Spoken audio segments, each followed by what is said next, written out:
Hello everyone. तो कैसे हैं आप सभी। आज हम एक बहुत ही इंटरेस्टिंग टॉपिक पढ़ने जा रहे हैं, दैट इज़ यूरिया साइकिल।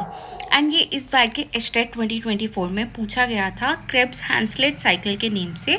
तो आपसे क्वेश्चन बहुत इजी पूछा था कि 3 स्टेप्स हैं, कहाँ पे होते हैं, मतलब एक तरीके से साइट या लोकेशन पूछी थी, पर हमें पता होना चाहिए कि यूरिया साइकिल होती क्या है। जो यूरिया साइकिल है वो क्या काम करती है, ये कन्वर्ट करती है अमोनिया को, जो टॉक्सिक फॉर्म है हमारी बॉडी में, यूरिया के अंदर। अब ये होता कहाँ पे है, लिवर के अंदर। पर हमें एक चीज़ याद रखनी है कि जो लिवर के अंदर प्रोसेस हो रही है उसमें ऑर्गेनालीज इन्वॉल्व है 2। ऑर्गेनालीज भी नहीं बोलेंगे, ऑर्गेनाली तो एक ही इन्वॉल्व है, माइटोकॉन्ड्रिया, बट दूसरा हमारा क्या इन्वॉल्व है, साइटोसोल। कि कुछ स्टेप इसके माइटोकॉन्ड्रिया में हो रहे हैं और कुछ स्टेप इसके साइटोसोल में हो रहे हैं।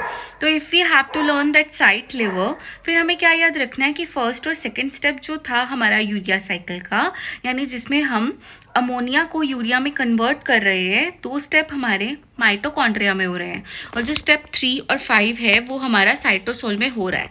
ये एक तरीके का साइक्लिक पाथवे है और आपस में इंटरलिंक्ड है।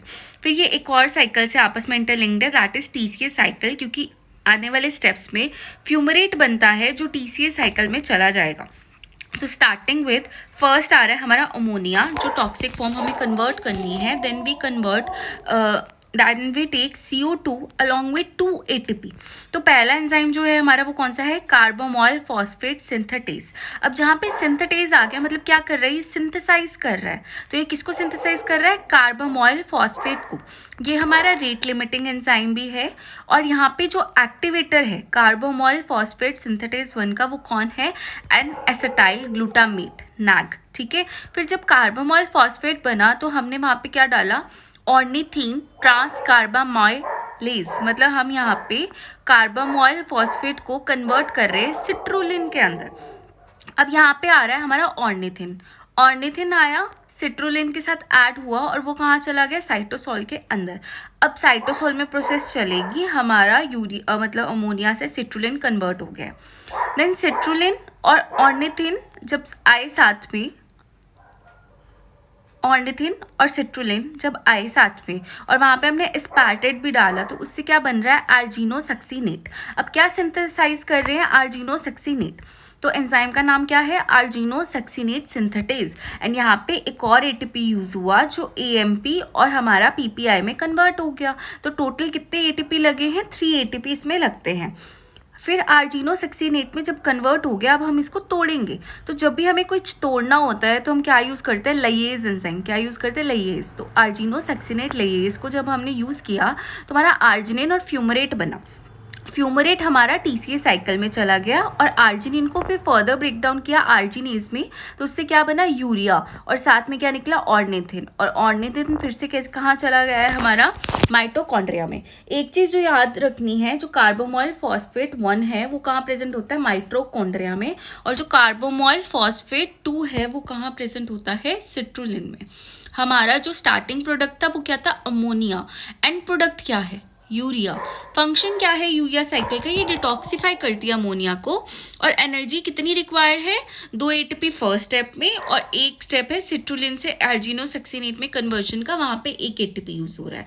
तो टोटल कितने एटीपी यूज हो रहे हैं, 3 ATP, means 4 high energy phosphate bond जो है हमारे जनरेट हो रहे हैं। अब यूरिया का स्ट्रक्चर क्या होता है, NH2CO NH2। तो हमें एक चीज़ याद रखना है कि पहला नाइट्रोजन कहाँ से आ रहा है, अमोनिया से। कार्बन डाइऑक्साइड से हमारा CO वाला ग्रुप आ रहा है, और जो एक और NH2 है वो कहाँ से आ रहा है, एस्पारेटेट से।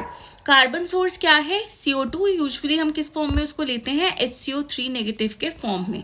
Then one more thing that you have to learn, कि कार्बामोल फॉस्फेट कहाँ पे है, क्योंकि एक बार स्टेट में से क्वेश्चन आया था एंड वहाँ पे उन्होंने लोकेशंस पूछी थी एंजाइम की। तो हमें याद रखना है कि जो मोनोअमीन ऑक्सीडेज है वो भी आउटर माइटोकॉन्ड्रियल एंजाइम है। इनर माइटोकॉन्ड्रियल एंजाइम सिर्फ हमारा सक्सीनेट डिहाइड्रोजिनेज है। ये क्वेश्चन आया हुआ है 2-3 बार स्टेट में, कन्वर्ट मतलब रिपीटेडली। एक बार मैचिंग के फॉर्म में था, एक बार नॉर्मली डायरेक्टली जैसे क्वेश्चन पूछते हैं। देन यहाँ पे लिंक शो कर रखा है थोड़ा सा कि फ्यूमरेट जो है वो टीसीए साइकिल में चला गया। ऑक्सैलो एसीटेट हमारा फर्स्ट कंपाउंड होता है। ऑक्सैलो एसीटेट से एस्पार्टेट बनता है और एस्पार्टेट कहाँ रिटर्न कर जाता है, यूरिया साइकिल में। कार्बोमोल फॉस्फेट सिंथेटेज हमारा रेट लिमिटिंग एंजाइम है, उसका एक्टिवेटर कौन है, एन एसिटाइल ग्लूटामेट। इनहिबिटर कौन है यूरिया साइकिल का, या तो जब हम एटीपी का लेवल हाई कर देते हैं या एन एसिटाइल ग्लूटामेट का लेवल लो कर देते हैं। इसेंशियल अमाइनो एसिड कौन सा है जो एनएजी की सिंथेसिस के लिए हमें चाहिए, दैट इज आर्जिनिन। और टॉक्सिक इफेक्ट क्या है अमोनिया का, ये ब्रेन और नर्वस सिस्टम को अफेक्ट करता है। अगर आपको इंटरमीडिएट्स लर्न करने हैं तो इसको आप ओका करके लर्न कर सकते हो, ऑर्निथीन, सिट्रुलिन, आर्जिनोसक्सिनेट एंड आर्जिनिन।